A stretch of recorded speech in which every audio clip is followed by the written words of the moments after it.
जय हिंद प्यारे साथियों। ऑन एग्जाम जीके में आप सभी का स्वागत है। आज की इस वीडियो में यूपी ट्रिपल पेट एग्जाम के लिए एक और इम्पॉर्टेंट प्रैक्टिस सेट कराने वाले हैं।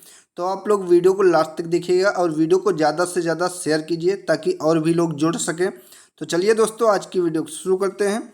पहला क्वेश्चन है, निम्नलिखित में से किसको चालकोलिथिक युग भी कहा जाता है?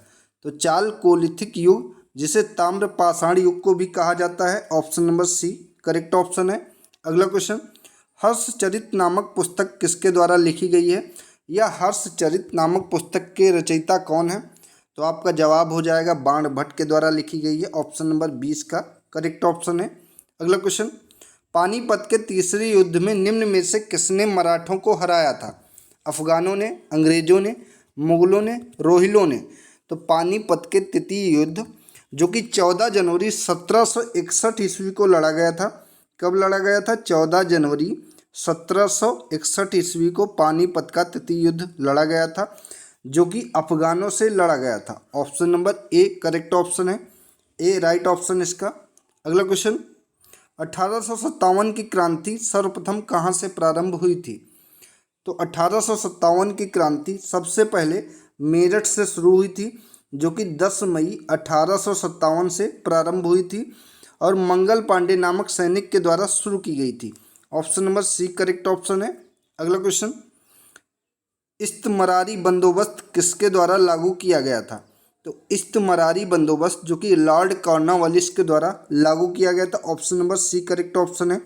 अगला क्वेश्चन, निम्न महापुरुषों में से कौन भारतीय जागृति का जनक कहलाता है? भारतीय जागृत का जनक किसे कहा जाता है? विवेकानंद, राजा राम मोहन राय, रविन्द्रनाथ टैगोर, दयानंद सरस्वती?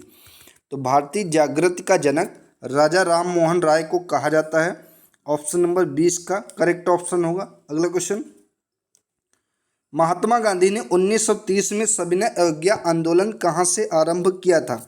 बहुत इंपॉर्टेंट क्वेश्चन है। तो महात्मा गांधी के द्वारा 1930 में सविनय अवज्ञा आंदोलन कहाँ से प्रारंभ किया गया था?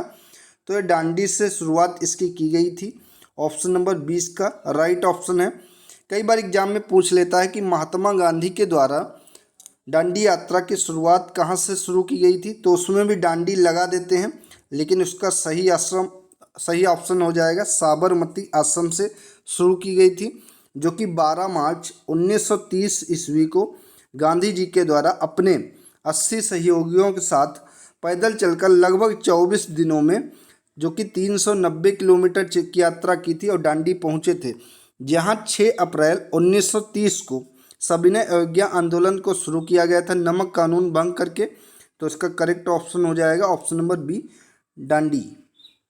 अगला क्वेश्चन, 1904 में क्रांतिकारी संगठन अभिनव भारत संगठित किया गया था। अभिनव भारत का संगठन कहाँ पे किया गया था? तो ये महाराष्ट्र में किया गया था। और अभिनव भारत का संगठन किसके द्वारा किया गया था? तो आपका जवाब हो जाएगा वी.डी. सावरकर के द्वारा ये संगठित किया गया था। अभिनव भारत वी.डी. सावरकर के द्वारा संगठित किया गया था, आप लोग याद रखिएगा इसको। अगला क्वेश्चन, निम्नलिखित में से किस एक ने सुभाष चंद्र बोस को देश का नायक कहा था? तो देश का नायक, जो कि नेताजी सुभाष चंद्र बोस को किसने कहा था? तो ये रविन्द्रनाथ टैगोर के द्वारा कहा गया था। और महात्मा गांधी ने नेताजी सुभाष चंद्र बोस को क्या कहा था? तो इन्हें देशभक्तों का देशभक्त सुभाष चंद्र बोस को कहा था महात्मा गांधी के द्वारा, option number C correct option है इस क्वेश्चन का। अगला क्वेश्चन, निम्नांकित में से किस एक्ट के द्वारा भारत के गवर्नर जनरल को अध्यादेश जारी करने की शक्ति प्रदान की गई है? तो इनमें से किस एक्ट के द्वारा भारत के गवर्नर जनरल को अध्यादेश जारी करने की शक्ति प्रदान की गई है? तो करेक्ट ऑप्शन हो जाएगा option number B Indian council act 1861 के द्वारा, option number B correct option है। अगला क्वेश्चन, विश्व का सबसे ऊंचा पर्वत शिखर कहाँ स्थित है? तो विश्व का सबसे ऊंचा पर्वत, सबसे पहले आप लोग बताइए विश्व का सबसे ऊंचा पर्वत शिखर है कौन सा? तो इसका माउंट एवरेस्ट है, जिसकी ऊंचाई कितनी है? तो माउंट एवरेस्ट, जो कि विश्व का सबसे ऊंचा पर्वत शिखर है, इसकी ऊंचाई 8,848 मीटर है।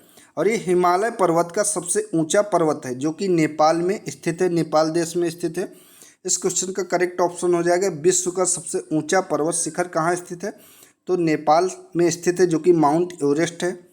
अगला क्वेश्चन, किस ग्रह के चारों ओर वलय हैं? पृथ्वी, बुध, मंगल, शनि। तो शनि ग्रह के चारों ओर वलय हैं, option number D right option होगा। अगला क्वेश्चन, तमिलनाडु में जाड़ों में वर्षा क्यों होती है? उत्तरी पूर्वी मानसून से, बंगाल की खाड़ी से उठे तूफान से, दक्षिण पूर्व मानसून से, दक्षिण एशिया मानसून से। तो जब मानसून लौटता है यानी कि ठंडे के टाइम में जाड़ों में वर्षा जो कि तमिलनाडु में होती है वो उत्तरी पूर्वी मानसून से होती है। Option number A correct option है। अगला क्वेश्चन, नर्मदा की ओर बहने वाली नदी है। नर्मदा नदी किस ओर बहने वाली नदी है? तो ये पश्चिम की तरफ बहने वाली नदी है। और इसका उद्गम स्थल कहाँ है? तो ये अमरकंटक की पहाड़ियों से निकलती है। अमरकंटक की पहाड़ियाँ जो कि एमपी में हैं, अमरकंटक की पहाड़ियों से निकलती है और ये कहाँ गिरती? अरब सागर में गिरती है। Option number C correct option होगा। अगला क्वेश्चन, भारत वन स्थिति रिपोर्ट 2021 के अनुसार देश में कुल वनावरण क्षेत्र है। देश में कुल कितना वनावरण क्षेत्र है? तो ये 21.71% वनावरण क्षेत्र है, लेकिन होना कितना चाहिए? तो टोटल 33% होना चाहिए one. Option number A correct option है। अगला क्वेश्चन, भारतीय आर्थिक समीक्षा प्रकाशित करता है। तो किस मंत्रालय के द्वारा भारतीय आर्थिक समीक्षा प्रकाशित की जाती है? भारत सरकार के द्वारा, वित्त मंत्रालय के द्वारा, नीति आयोग के द्वारा या भारत के प्रधानमंत्री के द्वारा? तो भारतीय आर्थिक समीक्षा जो कि वित्त मंत्रालय के द्वारा प्रकाशित की जाती है। Option number B correct option है। ठीक है, अगला क्वेश्चन, वित्तीय वर्ष 2020-21 के अनुसार भारत का सबसे बड़ा मक्का उत्पादक राज्य कौन सा है? तो मक्का उत्पादक राज्य भारत का सबसे बड़ा है कर्नाटक, दूसरे पे है Madhya Pradesh. Option number B correct option है। अगला क्वेश्चन, जीएसटी क्या है? बहुत इंपॉर्टेंट क्वेश्चन है, आपके सिलेबस में एक अलग ही टॉपिक दिया है जीएसटी। तो जीएसटी किस प्रकार का कर है? तो जीएसटी एक अप्रत्यक्ष कर है। ऑप्शन नंबर बी इस क्वेश्चन का राइट ऑप्शन हो जाएगा। आइए कुछ इससे इंपॉर्टेंट क्वेश्चन कर लेते हैं। तो जीएसटी को लागू करने वाला विश्व का सबसे पहला देश कौन सा था? तो जीएसटी सबसे पहली बार फ्रांस देश में लागू हुई थी, जो कि कब लागू हुई थी? तो आपका जवाब हो जाएगा 1954 ईस्वी में लागू की गई थी। और ये भारत में कब लागू की गई? तो भारत में 1 जुलाई 2017 को कनाडा के मॉडल पर आधारित थी, लागू की गई। 1 जुलाई 2017 को भारत में जीएसटी लागू की गई। इंपॉर्टेंट है, अच्छे से याद रखिए। और किस समिति के द्वारा यह सुझाव दिया गया था? तो विजय केलकर समिति के द्वारा जीएसटी का सुझाव दिया गया था, जो कि संविधान का 101वां संशोधन जो है वो जीएसटी से रिलेटेड है। पहला राज्य कौन सा है जहां जीएसटी लागू हुई थी भारत का? तो भारत का पहला राज्य जहां जीएसटी लागू हुई थी वो असम राज्य है। और सबसे बाद किस राज्य में जीएसटी लागू की गई? तो सबसे बाद जम्मू एंड कश्मीर में जीएसटी लागू की गई। याद रखिएगा, अच्छा इंपॉर्टेंट क्वेश्चन है। और जीएसटी की पंजीकरण संख्या में कितने अंक होते हैं, डिजिट होते हैं? इंपॉर्टेंट क्वेश्चन है, बताइए आप लोग। तो जीएसटी के पंजीकरण संख्या में आप लोगों ने जो दुकानों पे देखा होगा एक नंबर लिखा रहता है AUX इस तरीके का, तो वो ध्यान कीजिएगा। उसमें 15 अंक होते हैं जो कि जीएसटी का नंबर है, 15 अंक होते हैं उसमें। और किस अनुच्छेद के अंतर्गत आता है संविधान में? तो अनुच्छेद 279A के अंतर्गत जीएसटी का प्रावधान है संविधान में। और जीएसटी के अध्यक्ष कौन होते हैं?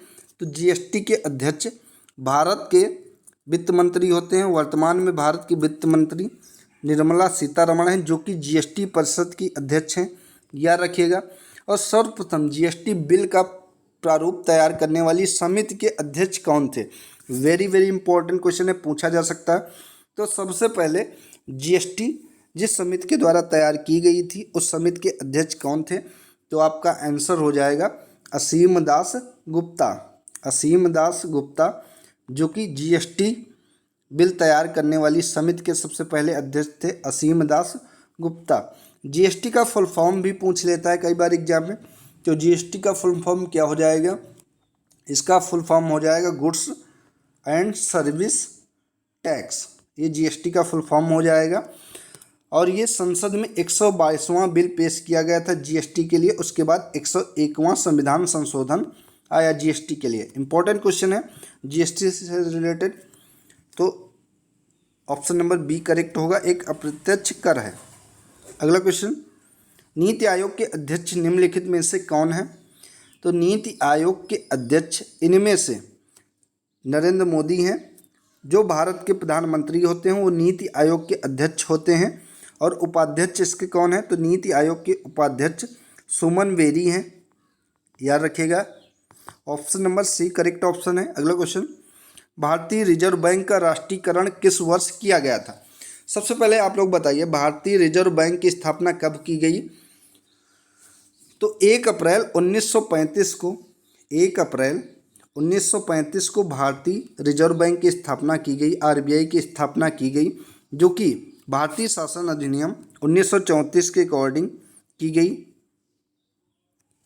और इसका राष्ट्रीयकरण कब किया गया था?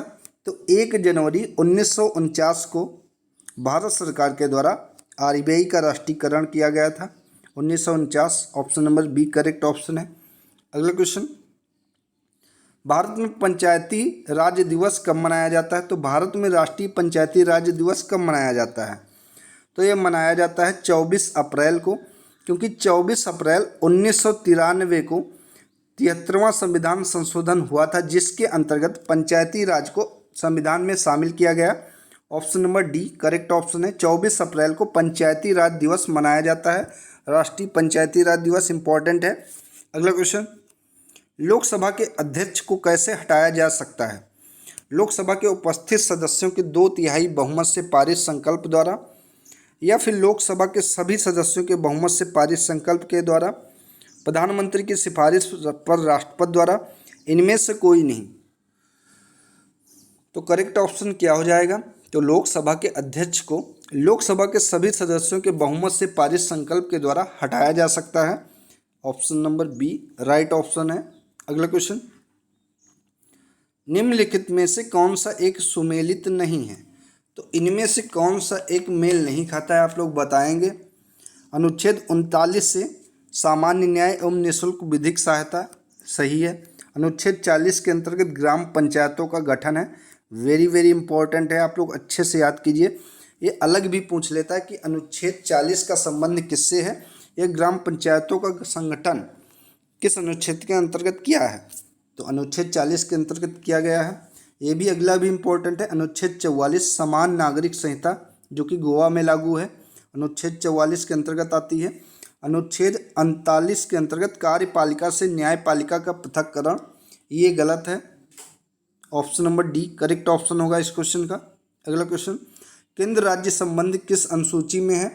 तो ये 7वीं अनुसूची में केंद्र राज्यों का संबंध है। Option number A correct option है। ठीक है, अगला क्वेश्चन, लोकसभा का कोरम कुल सदस्य संख्या का कितना होता है? तो लोकसभा का कोरम कुल सदस्य की संख्या का 1/10 होता है। Option number D correct option है।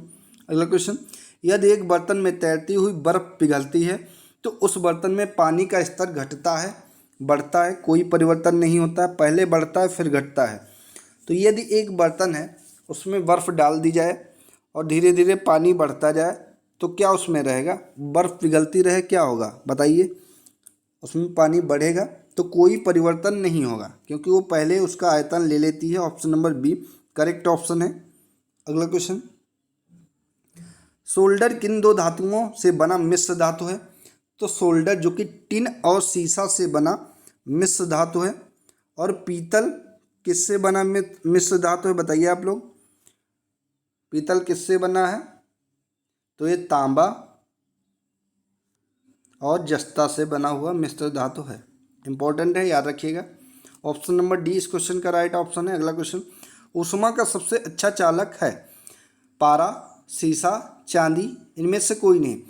तो ये ऑप्शन दिए गए हैं, इनमें से बताइए ऊष्मा का सबसे अच्छा चालक कौन सा है? पारा है, सीसा है, या फिर चांदी है? तो ऊष्मा का सबसे अच्छा चालक जो कि चांदी है। Option number C right option है। अगला क्वेश्चन, निम्नलिखित में से किसको कोशिका का शक्ति ग्रह भी कहा जाता है? तो कोशिका का शक्ति ग्रह जो कि सूत्रकणिका को कहा जाता है। Option number B correct option है। अगला, स्कर्वी एक बीमारी है जो गंभीर और स्थायी कमी के कारण होती है। स्कर्वी किस विटामिन की कमी के कारण होती है? तो स्कर्वी जो कि विटामिन सी की कमी के कारण होती है। और विटामिन सी का नाम, रासायनिक नाम बहुत पूछा जाता है, तो विटामिन सी का रासायनिक नाम होगा एस्कॉर्बिक अम्ल। क्या हो जाएगा? एस्कॉर्बिक अम्ल विटामिन सी का रासायनिक नाम हो जाएगा। और विटामिन सी जो है वो खट्टे फलों से प्राप्त होती है। आपके एग्जाम में ऐसे पूछ सकता है, जैसे 4 फल दे देगा, नींबू, आंवला, संतरा, और एक कोई दे देगा, पूछेगा इनमें से किस फल में सबसे ज़्यादा विटामिन पाया जाता है। पिछली बार पेट के एग्जाम में इस तरीके का क्वेश्चन पूछा भी गया था। और टमाटर ऑप्शन में दे देगा। अगला क्वेश्चन, निम्नलिखित विलोम युग्मों में से एक शब्द युग्म नहीं है। आयात निर्यात सही है, पाप पुण्य ये भी सही, नूतन सनातन, बद्ध मुक्त, तो इनमें से नूतन सनातन नहीं है शब्द युग्म। Option number D correct option है। जिसका कोई शत्रु पैदा ही ना हो, वाक्यांश के लिए एक शब्द कौन सा है? तो जिसका कोई शत्रु पैदा ना हुआ हो, इस वाक्य के लिए एक शब्द हो जाएगा अजात शत्रु। जिसको कोई हरा ना सके, option number A correct option है। निम्नलिखित में से कौन सा शब्द सूर्य का पर्यायवाची नहीं है? नहीं है यहाँ पे पूछा है। प्रभाकर, विभाकर, दिनकर, दिनेश, तो इनमें से सूर्य का पर्यायवाची जो कि विभाकर नहीं है। प्रभाकर भी है, दिनकर भी है और दिनेश भी है, ये तीनों सूर्य के पर्यायवाची हैं, लेकिन विभाकर नहीं है। तो option number B right option है। ठीक है, अगला क्वेश्चन, निम्न में से पुल्लिंग शब्द का चयन कीजिए। पुल्लिंग शब्द कौन सा है इनमें बताइए? पहिया, लिखावट, पंखावज, पखावज, मझधार, तो इनमें से पुल्लिंग शब्द है पहिया। Option number A correct option है। अगला क्वेश्चन, निष्कपट शब्द का संधि विच्छेद क्या हो जाएगा? तो निष्कपट शब्द का संधि विच्छेद हो जाएगा नि प्लस कपट। Option number A correct option है। अगला क्वेश्चन, मार्च 2022 में भारतीय रिजर्व बैंक के गवर्नर ने कहा, रिजर्व बैंक इनोवेशन हब का उद्घाटन किया। तो भारतीय रिजर्व बैंक के गवर्नर ने रिजर्व बैंक इनोवेशन हब का उद्घाटन कहाँ पर किया था? तो ये बेंगलुरु में किया गया था। ऑप्शन नंबर सी इसका करेक्ट ऑप्शन है। अगला क्वेश्चन, मार्च 2022 में बाजार पूंजीकरण के संदर्भ में कौन देश विश्व का 5वां सबसे बड़ा शेयर बाजार बन गया है? तो विश्व का सबसे बड़ा 5वां शेयर बाजार कौन सा देश? तो ये भारत बना है। Option number B correct option है। अगला क्वेश्चन, महिलाओं के पूर्ण स्वामित्व वाले देश के पहले औद्योगिक पार्क की स्थापना कहाँ पर की गई है? तो महिलाओं के पूर्ण स्वामित्व वाले देश के पहले औद्योगिक पार्क की स्थापना जो कि हैदराबाद में की गई है। Option number D right option है, करेक्ट ऑप्शन है। अगला क्वेश्चन, अप्रैल 2022 में जारी 36वीं वार्षिक फोर्ब्स अरबपतियों की सूची 2022 में मुकेश अंबानी किस स्थान पर हैं? तो इनमें से मुकेश अंबानी जो कि 36वीं वार्षिक फोर्ब्स अरबपतियों की सूची जारी की गई है, उसमें 10वें स्थान पर हैं Mukesh Ambani. Option number B correct option है। अगला क्वेश्चन, जनवरी 2022 में इसरो के किस संचार उपग्रह को सेवा मुक्त कर दिया गया है? तो इनसैट 4B को सेवा मुक्त कर दिया गया है। Option number A correct option है। अगला क्वेश्चन, भारत की पहली स्टील स्लैग रोड किस शहर में बनाई गई है? वेरी वेरी इंपॉर्टेंट क्वेश्चन है, आपके एग्जाम में पूछा जा सकता है कि भारत की पहली स्टील स्लैग रोड किस शहर में बनाई गई है? तो ये सूरत गुजरात में बनाई गई है। Option number C correct option है। ठीक है, अगला क्वेश्चन, देश के पहले सीवीड पार्क की स्थापना किस राज्य में की जाएगी? तो सीवीड पार्क की स्थापना जो कि तमिलनाडु राज्य में की जाएगी। Option number D right option है। अगला क्वेश्चन, जून 2022 में कौन देश भांग की खेती को वैध करार देने वाला पहला एशियाई देश बन गया है? तो क्वेश्चन में बता दिया है पहला एशियाई देश कौन सा है, तो थाईलैंड है। Option number B correct option है। अगला क्वेश्चन, भारत के पहले विश्व शांति केंद्र की स्थापना किस शहर में की जाएगी? तो भारत के पहले विश्व शांति केंद्र की स्थापना गुरुग्राम में की जाएगी। Option number C correct option है। मई 2022 में किस राज्य में ई अधिगम योजना शुरू की गई है? तो ई अधिगम योजना हरियाणा राज्य में शुरू की गई है। Option number B correct option है। अगला क्वेश्चन, फिनलैंड की राजधानी क्या है? Tashkent, Helsinki, Bern, Dublin. तो फिनलैंड की राजधानी हो जाएगी Helsinki. Option number B right option है। अगला, निम्नलिखित में से कौन सा युग्म सही रूप से मेल खाता है? कथक केरल, गलत है। कुचिपुड़ी उड़ीसा, भरतनाट्यम तमिलनाडु, ये सही है। कथकली उत्तर प्रदेश, ये भी गलत है। तो कथक कहाँ का लोक नृत्य है? तो ये यूपी उत्तर प्रदेश का लोक नृत्य है। कुचिपुड़ी तो ये एपी आंध्र प्रदेश का लोक नृत्य है। भरतनाट्यम तमिलनाडु का लोक नृत्य है।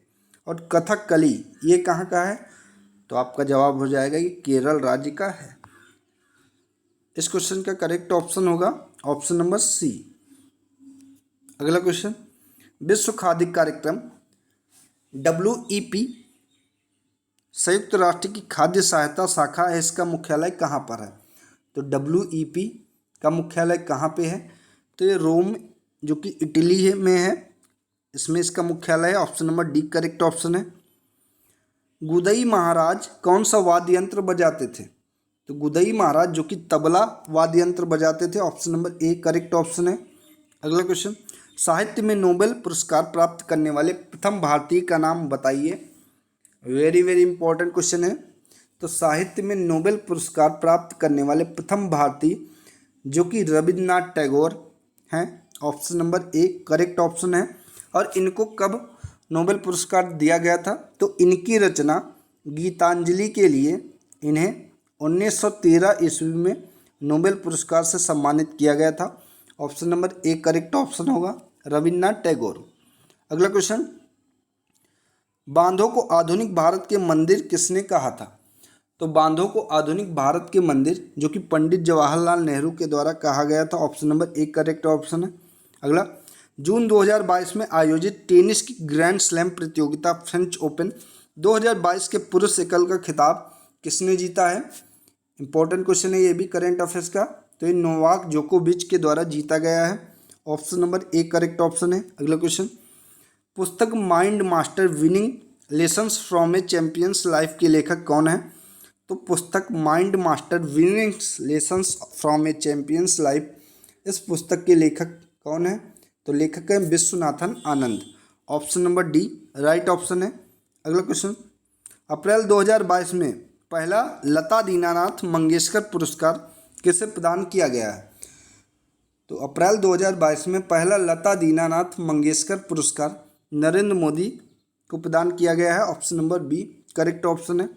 अगला क्वेश्चन, मई 2022 में संपन्न हुई इंडियन प्रीमियर लीग यानी कि IPL के 15वें संस्करण का खिताब किस टीम के द्वारा जीता गया है? तो गुजरात टाइटंस के द्वारा जीता गया है। Option number B right option है, जो कि राजस्थान रॉयल्स को हराकर इसने IPL का खिताब जीता है। Option number B correct option है। तो दोस्तों ये थी आज की इम्पॉर्टेंट वीडियो अगर आप सभी को अच्छी लगी हो तो वीडियो को लाइक एंड शेयर करें और चैनल को सब्सक्राइब करें। धन्यवाद।